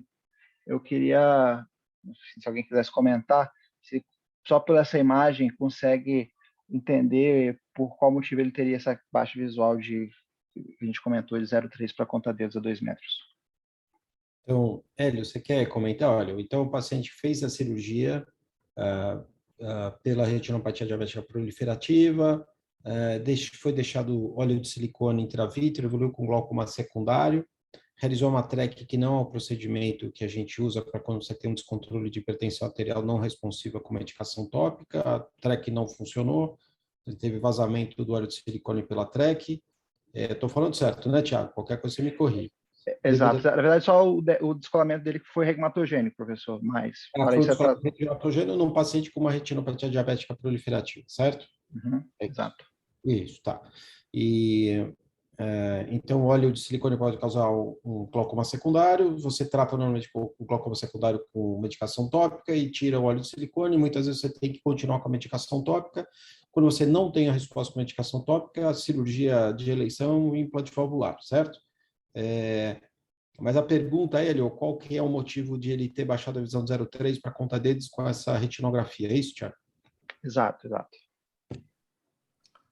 Um dos motivos é a saída do óleo, o índice de refração do óleo ser diferente, e se não fez um exame de acuidade visual avaliando o erro refracional, esse é uma das possibilidades. Outra seria alteração, alguma neuropatia óptica relacionada à retirada do óleo de silicone, né? Eu não consigo ver nível aí de óleo de silicone nessa imagem, mas eu estou pensando nas possibilidades possíveis aí. E até uma maculopatia, ó, o Zantucci está colocando aqui, ó, maculopatia hipotônica, talvez, mas eu não colocaria como principal hipótese diagnóstica. Eu acho que a história é longa aí, Thiago, mas só olhando a imagem eu ficaria, num primeiro momento, com essas hipóteses aí. Na parte realmente da maculopatia hipotônica, seria uma possibilidade, um pós-op de TREC, né? Mas na verdade essa TREC nunca funcionou pelo que estava descrito, então realmente não era isso, não tinha esse achado. Mas essa imagem é um pouco uma pegadinha, que tem um achado interessante aqui inferior, que ficou meio difícil para ver por causa desse laser, mas o que aconteceu de forma curiosa nessa TREC, enfim, dificultada aí com essa questão da perda do óleo e de reformar a câmera, a lente foi para o segmento posterior, né? E ela está bem periférica, então não dá para ver muito bem mesmo na grande angular. E a questão do nível do óleo que a gente estava comentando, era isso aqui que sobrou de óleo dele. Então, graças a Deus não descolou a retina, né? Depois desse tempo já tinha cicatrizado tudo, mas ficou o remanescente de óleo foi só essa gotinha aí que nós observamos. Então, abaixo da acuidade visual realmente se deveu aí essa posteriorização da LIO.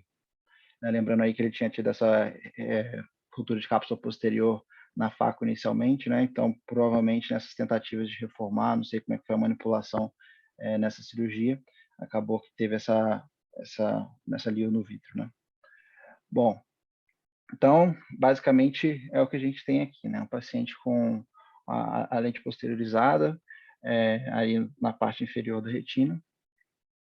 Então, nesse momento, quando ele chegou para a gente, agora em 2022, só relembrando, 60 anos, OLI, teve CTR no olho direito, já tinha feito FACO, Vitré e essa TREC no olho esquerdo, estava com a acuidade de SPL contra Deus a 3 metros, a PIO estava de 30 com hipotensores tópicos e acetazolamida VO, e estava com essa LIO no vidro.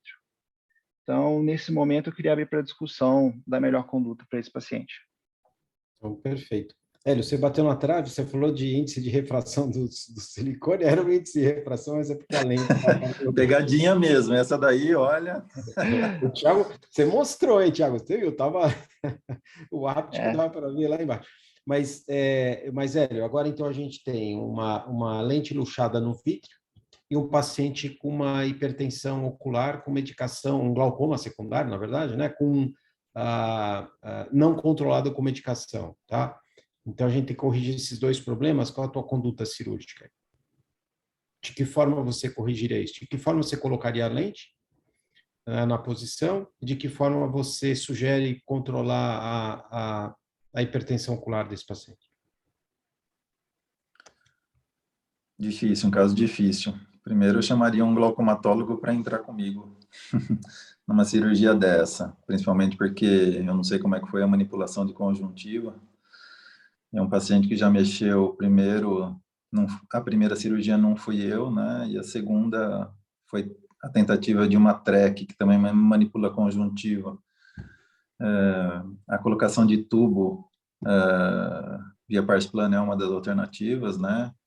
e utilizar de uma das técnicas de fixação, poderia ser Yamane, ou a técnica tradicional de fixação de lente com a Acryos, né? Eu uso mais a Acryos, tá? Essa talvez fosse a primeira estratégia minha para O problema abordar da esse acne tipo de é que paciente. você tem que abordar a conjuntiva, né? E é justamente a conjuntiva onde você vai colocar o implante valvular, certo? Então, talvez, das hipóteses que você falou para colocar, das técnicas cirúrgicas para implantar lente, talvez o Yamane, que você não vai mexer minimamente na conjuntiva, seja uma técnica cirúrgica de eleição para esse caso, certo? Acho que cada caso responde melhor com uma técnica, ou a gente tem habilidade maior para fazer uma delas, né? Mas você concorda aqui que talvez a Yamane fosse uma boa técnica e o implante Sim, valvular também para resolver, certo?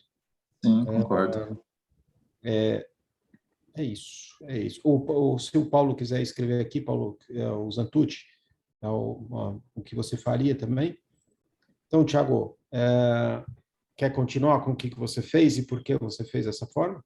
Eu ia até comentar essa questão da técnica de fixação, realmente nesse sentido aí que o senhor falou, da parte da conjuntiva, né?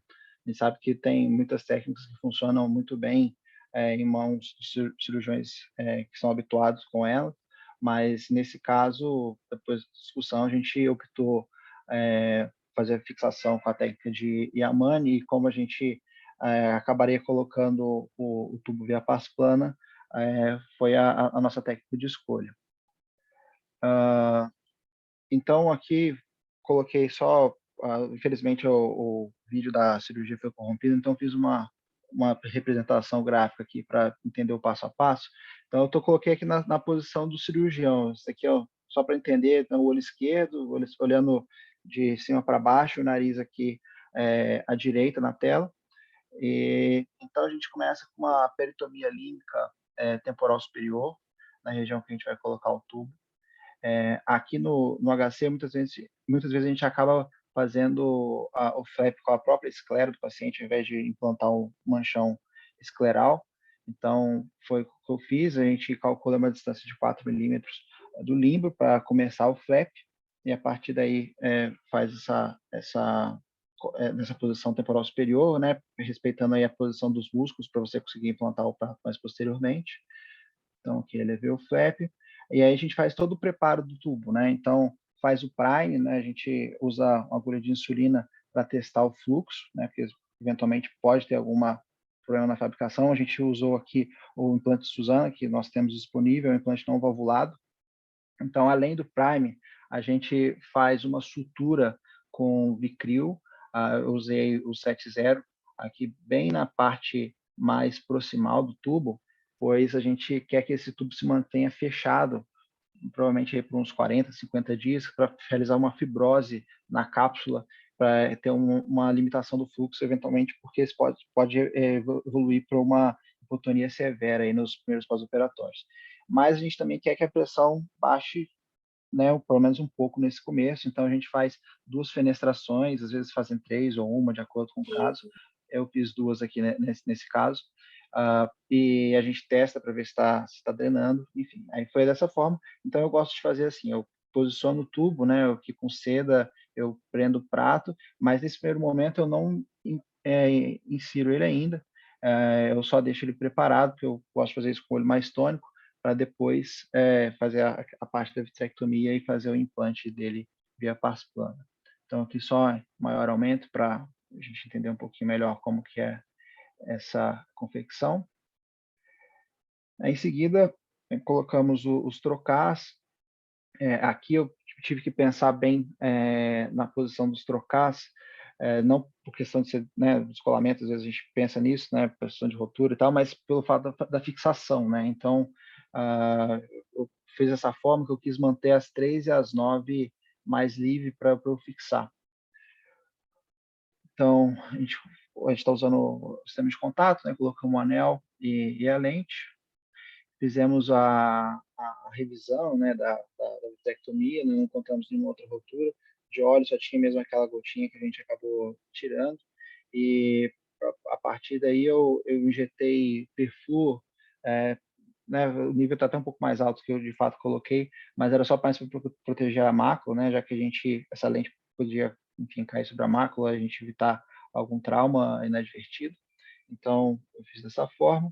A gente deu uma olhada na base vítrea e realmente esse ático de cima da lente ele estava bem preso na base vítrea, e isso aí é até um ponto que foi importante, e até pedi uma opinião da Lívia no intraoperatório, porque realmente não vinha essa lente tão fácil. Eu fiz vitré bem, de forma bem minuciosa, mas ela não estava vindo. E tem um momento, será que eu posso puxar, né, com cuidado, mas eu acabei insistindo mais e consegui tirar sem fazer nenhuma rotura nessa região, que eu acho que, enfim, poderia ser uma iatrogenia aí que poderia complicar a nossa cirurgia. Então, nós conseguimos remover, né, esse ático que estava bem enganchado nessa saia vítrea residual. E aí eu avaliei, né, no intraoperatório a questão do saco capsular, uma possibilidade aí de fazer né, um reimplante no sulco, apesar de que eu já estava pouco inclinado a fazer isso, já que essa lente caiu anteriormente nessa posição. Então, eu vi que realmente o suporte não estava adequado, eu removi o resto do saco capsular. Ele sabe que, eventualmente, ele pode servir de arcabouço para crescimento de PVR na base vítrea, eventualmente levando hipotonia severa. Então, tem essa indicação de remoção dos restos capsulares. E a gente faz isso com a pinça, com um movimento bem delicado para soltar os restos das zonas e, enfim, remover esse resto do saco capsular. Então, em seguida, eu passei a lente para a câmera anterior. Então, inicialmente, coloquei um dos áticos em cima da íris, com a pinça que eu estava aí pela parte plana, e depois com outra, por uma incisão que eu fiz na posição de 12 horas, eu coloquei o segundo ático na câmera anterior também. Então, a partir daí, a gente se preparou para fazer a fixação, né? Então, essa lente aí já na câmera anterior, eu acho que é interessante quando a lente já está dentro do olho, como nesse caso, de externalizar o segundo ático pela incisão principal, porque isso te ajuda a ter mais espaço para trabalhar na câmera anterior. Eu acho que, enfim, ainda mais esse paciente tinha uma pupila pequena no intraoperatório, então acho que foi bem interessante fazer essa técnica. E aqui a gente calcula a distância, né? A gente faz 180 graus as entradas, né? Existem variações sobre a posição da fixação. Eu, particularmente, gosto bastante da que você faz a 45 graus desse meridiano, porque ela te permite trabalhar com a pinça na mão direita para a inserção dos dois arcos. Porém, aqui, como não estava fazendo vitreia, tinha colocado o tubo, estava bem, vamos dizer assim, congestionado essa região aqui temporal superior, eu acabei fazendo 3 e 9 horas. Então, eu externalizei esse primeiro ático, o segundo ático, né, que vai entrar depois no túnel escleral. Então, a gente entra com a agulha aqui, enfim, o que eu acabei representando com essa agulha marrom, mas na verdade tem que ser uma agulha apropriada, né? A gente usa a agulha 30 gauge, tem 29 gauge, tem umas de parede fina, porque a gente sabe que se você fizer com uma agulha mais grossa que isso, eventualmente ela não prende adequadamente o ático no lumen da agulha. E outra coisa que foi bem interessante nesse caso foi que a lente que ele tinha era uma sensar, então ela tinha um ático mais grosso, o que foi bem interessante nesse caso com a pupila pequena, que não estava muito fácil de fazer a fixação, porque ela te permite você fazer um manuseio de uma forma mais segura, porque eventualmente você pode quebrar o ático, principalmente quando você coloca o segundo ático, como eu vou mostrar para vocês. Então, eu inseri esse primeiro ático na agulha, né? Que então você caminha 2 milímetros paralelo ao limbo, depois entra em direção ao polo posterior, no sentido de você fazer esse túnel escleral. Então, depois, né, externalizei esse primeiro ático, em seguida a gente faz a mesma coisa com o segundo, e a gente vê que, assim, até que na representação, a gente vê que esse segundo ático, às vezes, dá uma dobrada então você tem que minimizar esse tempo, né, que ele fica dessa forma, e também o posicionamento adequado para que ele não quebre nem desinsira da zona ótica. Então, a gente sinalizou os dois, cauteriza-se, né? Faz o flange. Esse flange tem que ter um tamanho adequado, porque ele precisa, ao mesmo tempo, evitar que haja migração ali dentro do túnel escleral e a lente descende, mas também ele não pode ser muito grande, pois pode causar erosão da conjuntiva, né? Então, eventualmente, levando até complicações graves. Então, eu fiz esses dois flanges dos dois lados, conforme escrito na técnica, e a gente sepulta eles nos túneis esclerais.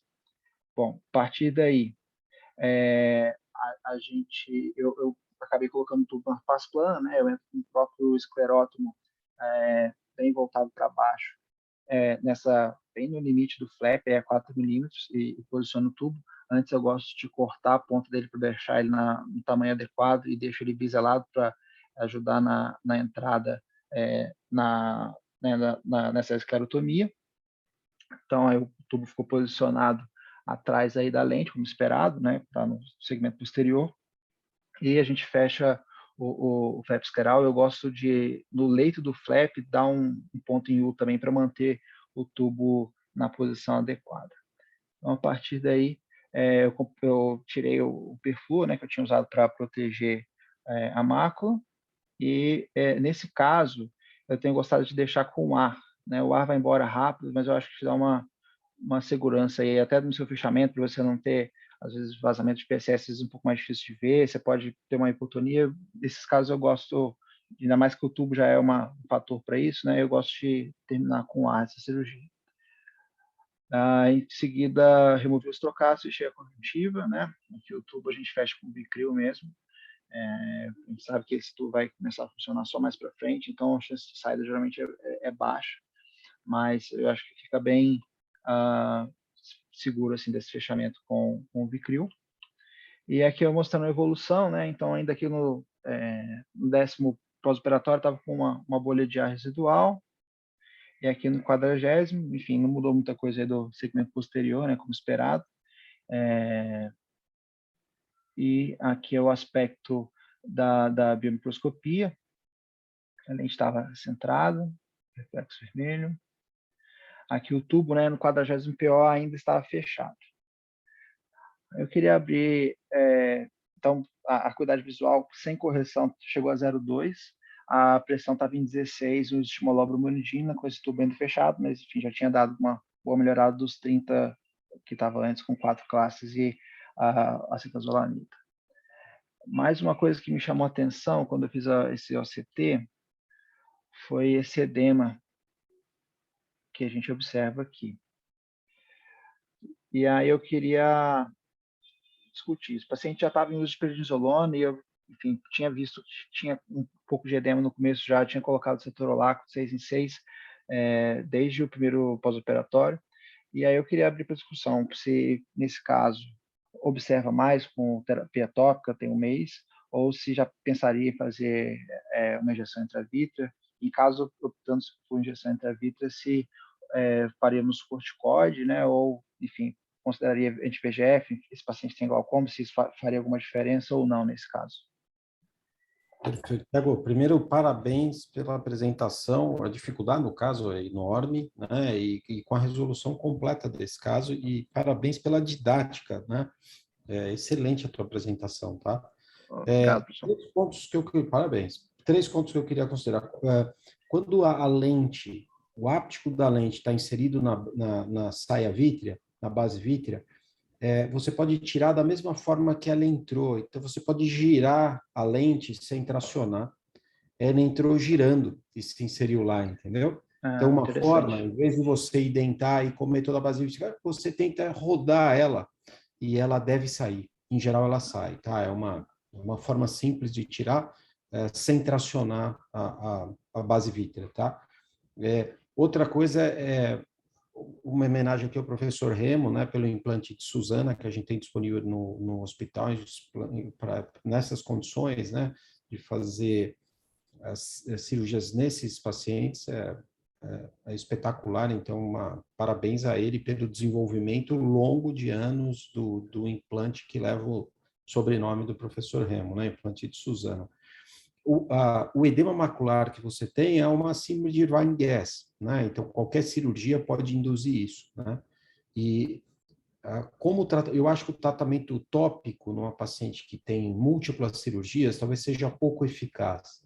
Então, eu acho que o implante intravítreo de dexametasona em pacientes que têm a lente posicionada secundariamente, né, com o Yamane, você pode ter migração do implante de dexametasona para a câmara anterior com complicações graves. Então, a solução que a gente teria é injetar triancinolona intravítrea, esse edema vai resolver. Às vezes você tem que reinjetar depois de 2 meses, porque recidiva isso. Eu não ficaria tanto preocupado com a hipertensão ocular desse paciente, porque você ainda vai abrir o tubo e vai controlar melhor a pressão, tá? Então, eu acho que a pergunta aí que você faz eu injetaria triancinolona. Hélio, qual tua conduta aí? Quais suas observações a mais do Thiago? Não, eu concordo com tudo que você falou. Acho que perfeito. E a didática também achei muito bem apresentado. Parabéns, Thiago. Mas eu tenderia a fazer, como ele discutindo, lógico, com o glaucomatólogo, que eu também, Thiago, se ele ainda vai abrir o tubo, se a conduta melhor, acho que seria triancinolona também. E você comentou bem a migração dos implantes, pacientes que não têm cápsula, né, cristaliniana, isso a gente já é descrito com uma certa frequência, então tentar evitar, né, os implantes de Ozurdex. Então eu ficaria com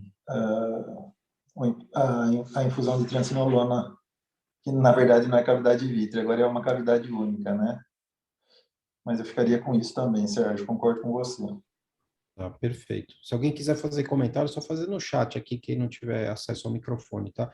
Tiago, qual a tua proposta para fazer nesse paciente em relação à abertura do tubo e ao controle do edema macular, ao tratamento?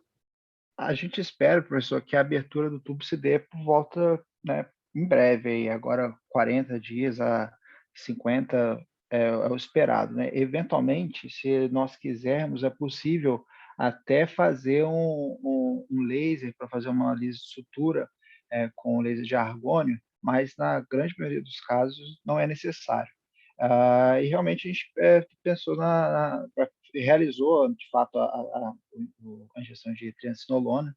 A gente pode até, né, uma coisa que até fiquei pensando, né, nesse paciente, você fazer um plano de triancinolona com tubo, quanto que dessa triancinolona eventualmente poderia ir para o tubo, enfim, se isso faria alguma diferença ou não, mas realmente esse caso, particularmente como tem essa questão da fixação e não tem esse diafragma ali composto pelo saco capsular que aumenta o risco de ter essa migração do Ozurdex, acho que realmente a triancinolona tem essa segurança maior, apesar de que tem essa discussão, né, do Ozurdex, que teoricamente daria menos pico pressórico do que a triancinolona, mas, enfim, esse paciente já com implante de tubo funcionante, então realmente acho que é a melhor opção e agora acompanhar mesmo para ver como que vai ficando. Provavelmente depois abrir esse tubo, pode ser que a gente até consiga tirar os hipotensores por um tempo. A grande maioria dos pacientes depois acabam voltando a usar um pouco deles, mas eu acho que seria isso. E também nesse paciente algo interessante a se considerar é evitar o uso de análogo, né? Uma vez que ele desenvolveu esse edema macular, eventualmente pode, né? Eu particularmente nesses casos eu tendo a não usar o análogo de prostaglandina, tendo medo de recorrência aí nesses casos. Perfeito. E Thiago, então, se uma hipótese, você injetou triancinolona, ele vai ter um pico, se esse paciente tiver um pico hipertensivo, mesmo com medicação tópica, chegue a 30 de pressão, por exemplo, na vigência de medicação, aí você poderia fazer um laser para abrir o tubo, certo? Se o tubo não tivesse aberto espontaneamente. É essa? Exato. Na verdade, na grande maioria dos casos, aquele Vicril que a gente colocou, ele reabsorve, a gente já tem a abertura dele, mas eventualmente, se a gente quiser abreviar esse tempo de abertura do tubo, é possível sim fazer a lise de sutura com a mesma lente que a gente faz lise de sutura das tracks, né, para deixar o flap mais aberto, a gente pode também fazer esses pacientes que a gente faz o implante de tubo de Suzano. e enfim. E aí seria isso, mas eu acho que depois que realmente abrir, acho que a gente não vai ter muito esse problema espero, né, com a parte da pressão. E o tubo é interessante nesse sentido também, que ele te permite usar o hipotensor né, depois que você fez essa cirurgia, né? Geralmente na TREC, quando a gente usa hipotensor, a gente tem uma tendência maior à falência dela, a gente acredita que por diminuição do fluxo de moracoso para bolha filtrante, né? Mas no tubo é até comum, né? Grande parte dos pacientes usar hipotensor depois e manter o tubo funcionando adequadamente. Perfeito. Você injetou a triamcinolona já, Thiago? Sim, eu injetei, mas enfim, foi né, quando eu mostrei para o senhor, então foi bem recente. Ainda não tenho segmento, mas posteriormente eu comento como que evoluiu. Perfeito. Tá, mais para frente um pouquinho seria bom. O caso tá tão bonito, você ilustrou tão bem que seria interessante você mostrar a evolução do desaparecimento do edema macular com a triamcinolona, se vai haver recidivo ou não, com a triamcinolona perdeu efeito depois de 2 meses, e, e evolução pressórica dele, né? Tá? Perfeito. Tá. Tá joia. Tiago, parabéns, viu? Excepcional aí a apresentação. Parabéns. Muito obrigado, Então, professor. tá. Obrigado você. Então, queria agradecer a todos pela apresentação, pelas discussões aí e por quem assistiu, as perguntas. E na próxima quinta-feira a gente não vai ter a reunião, porque vai começar o Congresso da Sociedade Brasileira de Retina. Quinta-noite tem uma apresentação, com a apresentação da Bayer, abrindo no início aí à noite, na quinta-noite, tá? Faz parte do congresso, e aí o congresso começa na sexta-feira, sexta, sábado, domingo, se eu não me engano, então a gente não vai fazer a reunião, mas a gente volta então daqui 2 semanas, tá? Então, boa sexta-feira para todos, bom final de semana, daqui 2 semanas a gente está aqui de novo. Um abraço.